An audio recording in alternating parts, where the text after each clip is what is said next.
Welcome back to the channel, guys. My name is Steve. I'm Lindsay. Today we're going to be reacting to how to make breakfast like a Brit. Basically, I think what we're going to be learning here is how to make a proper full English breakfast. Now, I know the gist of what a full English breakfast is, but I don't think you know really anything about I've a heard full the English term. breakfast. I've heard the term, but I don't know what's in it. Right. It's a very large breakfast. Okay. But I've only seen the full English breakfast on one video. It's probably been over a year ago. And I remember in the comment section, a lot of people were kind of calling out that full English breakfast. I can't remember exactly why. I think it was missing certain parts. And plus it was cooked in a restaurant. And so I think it really wasn't what you would find in the average home when a person or a family was cooking a full English breakfast at home, which I'm hoping that's what we'll see here, is kind of seeing what you guys in the UK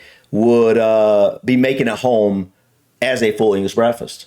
Which I think is probably the same here. Like if you go to a breakfast diner in the US and you order like a big American breakfast, it's going to have like a little of everything that we would sometimes eat. Right. And like at home, we would tend to pare it down a little.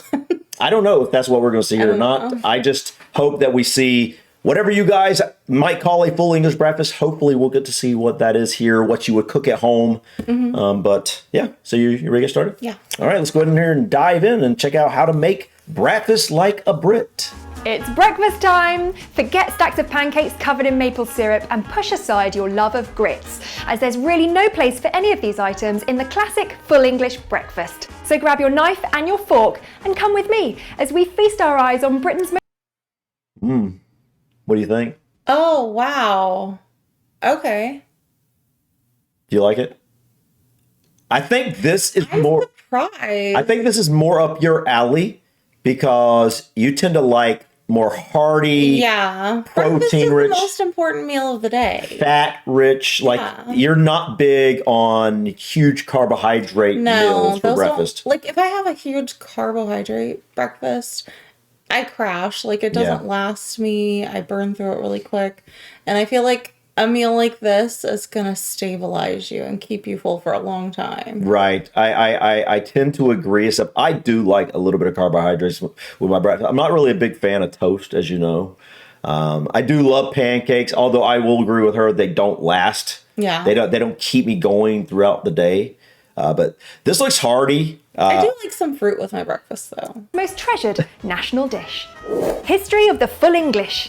The origins of the full English breakfast are a bit of a mystery, but many believe it harks back to the time of landed gentry who were keen to display their wealth, and in doing so would put on lavish cooked breakfasts for their guests. That makes sense. The full English breakfast was later adopted by the working classes as a great way to start the day during the Industrial Revolution, and has since become part of the British national identity. Nowadays, most Brits indulge in a full English only at the weekends, but boy, is it worth the wait. Also called a fry-up.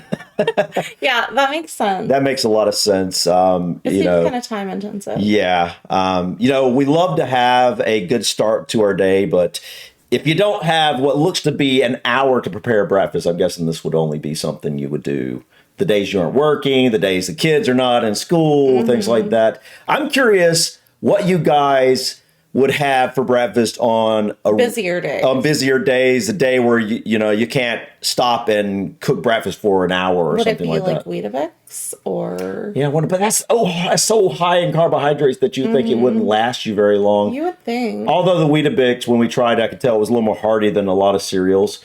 And I'm thinking if you added some fruit with that, maybe cook up a couple eggs to go with it, because that wouldn't take that long to fry up a few eggs. I think it's the other stuff that goes along with this that would take a lot of time to get going. But looks good, though. Yeah. The full English consists of the following fundamental items. Eggs. Fried eggs are most common in a full English breakfast. Yes, please. Well, what did you expect with the name fry-up? However, scrambled and poached eggs are totally acceptable options. Well, that's good for me. Yeah. Because I don't like yolky stuff. I love fried eggs. We usually do scrambled eggs because that's what Lindsay likes the most. But fried eggs is my thing. And I think Sophia prefers fried eggs too, at least half the time. She doesn't really love eggs. Well, I don't think... She goes through phases. Let's be honest. do either of us love eggs? No. I eat eggs simply because they're a good nutritional source and they're Somewhat cheap. cheap. They're full of protein. Yeah. I don't eat them for the love of them. And I definitely couldn't eat them on their own. Like, they've got to be paired with. Yeah, I agree. I got to have something else with them because I just don't really love them. Some people love them. Mm-hmm. I wish I loved them because I eat them nearly every day. Well, we eat them nearly every day. So Bacon. bacon. We mainly use Bacon British rashers. black bacon, which We is a learned that. combination of both pork belly and pork loin. The bacon is served fried or grilled until the fat is golden brown, and no, it isn't covered in maple syrup. Sausages. The full English breakfast is the perfect place for you to show off your sausage. And no, I'm not talking sausage patties or hot dog wieners. Instead, we prefer a simple Lincoln or Cumberland sausage, fried or grilled. Black pudding. It's been a long time since I had any what I call sausage links. I miss those. Yeah, I feel like here, the ones you see at the store are either like bratwurst or the little like smoky link things, which are not really sausage. We have a local farm we get our meat from, and we get ground pork, and Lindsay makes a really good sausage. You can ask her how she does it. I don't know what she seasons this stuff with, but it's really good. Ground pork that you season, and then you patty it up into like little sausage patties. I know, but yeah, I get that, but I'm saying like you season it really well. Yeah. It's a very. She makes the best sausage flavor I've ever had personally. I think it's like a sage. yeah, Sage, it's delicious, whatever it is. I happen to not know, but anyway, black pudding. That's what you were seeing, the black stuff. Oh, black pudding. That's not haggis. No, That's something totally different. yeah, it's something totally different. Yeah, Is that blood pudding? blood pudding. I mean, I guess you could call it that. I think I've mixed that up and called it that before as well. I mean, it's made of blood. So, yeah, but I don't think you guys generally call it blood pudding. Well, I would imagine not. Yeah, they call it black pudding, but yeah. That's something I would definitely try it. They say it's good. I don't even know what it is. Well, yeah, let's- Pudding. I can only imagine this is called a pudding to make it sound more appealing. Black pudding is actually not a pudding. In fact, it's more like a sausage, but Yeah, made that's with what it kidney looks like. fat, oatmeal, and pig's blood. It's sliced and then, yep, you guessed it, fried, and tastes a bit dry and salty, a bit like everything else on the. Okay. Where did this come from? I'm guessing that it probably comes from a time in history, maybe during the war or Like a something. harder time where they had to You be use resourceful. resourcefulness, using everything you have. So they use the fat of an animal with the blood of an animal, a little bit of oatmeal to patty it up and turn it into some sort of a sausage type thing. I'm guessing that's where that come from. But I don't know, guys. Let us know in the comments. That's something that outside of learning about it with you guys, this is something that I never had any experience. I know you have never had experience with it. I'd actually like to do a video reaction about learning, like seeing it made. And the origins. Yeah, I think that'd be interesting. Let us know in the comments if you know a good video to showcase how that's actually made. The only reason I think I know like anything about black pudding or blood pudding is because I vaguely remember in school reading, I think it was like an Edgar Allan Poe short story or something, and it talked about that. I swear, I don't know if I'm making this up, but I remember it, and I don't know why. Huh, I don't know. You might have heard me mention black pudding in passing as well. The plate.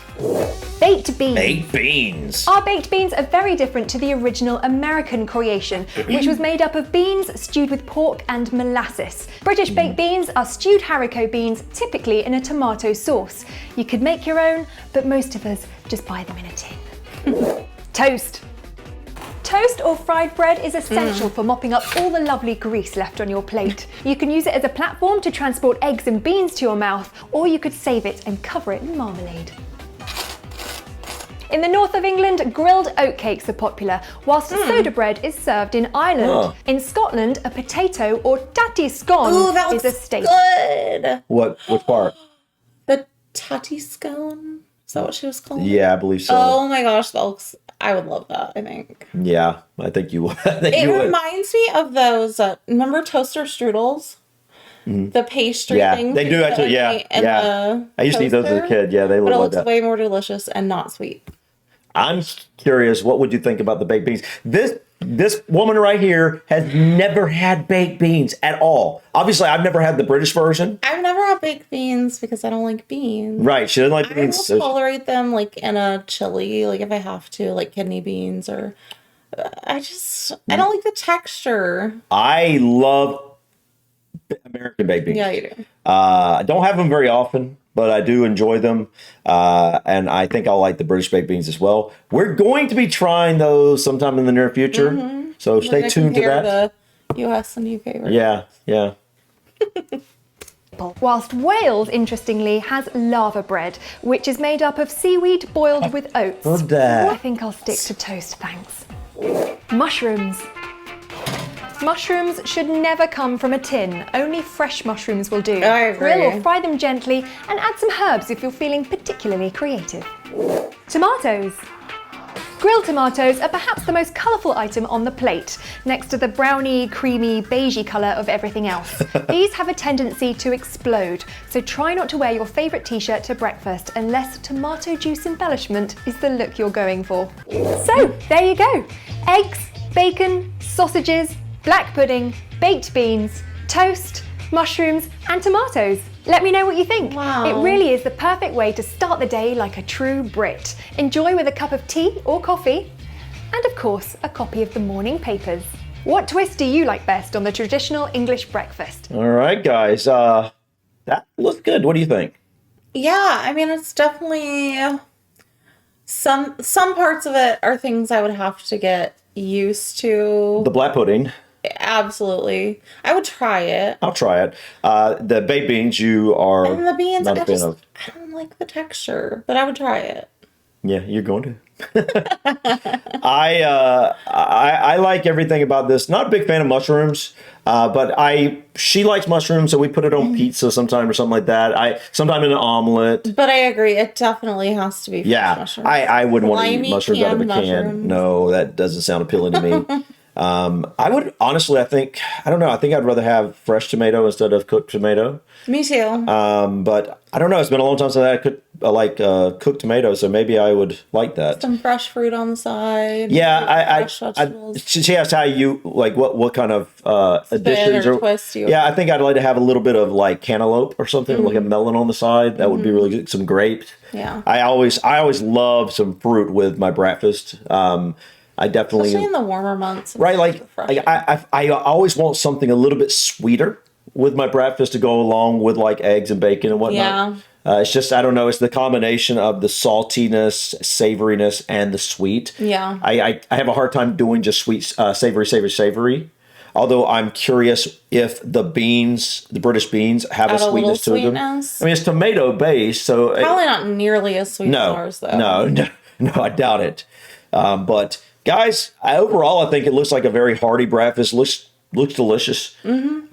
And we definitely did give this a go. Yeah, for sure. For the toast, I like the fact of how that toast looks really good. Actually, I'd put a lot of butter on it. You gotta put a lot of butter on your toast. Regular bread or if it's sourdough. I don't know. Sourdough, but. We love a good sourdough here. Just absolutely delicious. Yeah. It's funny, growing up, like I literally could never eat bread by itself. Like bread was something, and even it wasn't until a few years back that I started being like, okay, I like a roll every once in a while or a nice piece of sourdough toast very sparingly. Mm-hmm. I've never been a bread person ever. And I'm still not a huge fan of bread.